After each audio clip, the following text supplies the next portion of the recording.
ಭೀಮಾ ಮತ್ತೆ ಕ್ಯಾಪ್ಟನ್ ಇಬ್ರು ರಣದೈತ್ಯ ಗಜಗಳು. ಬೀಟಮ್ಮ ಗ್ಯಾಂಗ್ನ ಲೀಡರ್ ಆಗಿದ್ದು ಈ ಕ್ಯಾಪ್ಟನ್.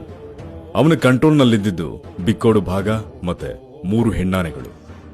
ಆ ಭಾಗಕ್ಕೆ ಮಸ್ತಲ್ಲಿದ್ದ ಭೀಮಾ ಬೇಲೂರಿಂದ ಬಂದು ಆ ರಾತ್ರಿ ತಂಡದ ಲೀಡರ್ ಜೊತೆ ಗುದ್ದಾಟಕ್ಕೆ ನಿಲ್ತಾನೆ. ಸತತ 2-3 ದಿನಗಳ ಕಾಳಗದಲ್ಲಿ ಭೀಮಾ ಗೆದ್ದು ಆ ಹೆಣ್ಣಾನೆಗಳ ಜೊತೆ ಮುದ್ದಾಡೋಕ್ಕೂ ತಂಡ ಸೇರಿದ. ಈಗ ಅವನೇ ಆ ಭಾಗದ ಕಿಂಗ್. ಹಿಂದೊಮ್ಮೆ ಶಾರ್ಪ್ ಶೂಟರ್ನ ಕಾರ್ಯಾಚರಣೆ ಸಂದರ್ಭದಲ್ಲಿ ಸಾಯಿಸಿದ್ದು ಇದೇ ಭೀಮಾ.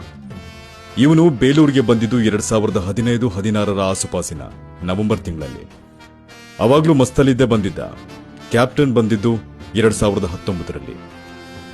ಸಾಮಾನ್ಯ ಆನೆಗಳು ಮಸ್ತಿಗೆ ಬರೋದು ಡಿಸೆಂಬರ್ ಟು ಮಾರ್ಚ್ ಸೀಸನ್ನಲ್ಲಿ.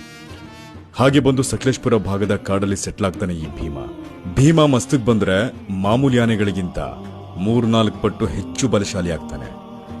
ಆದ್ರೆ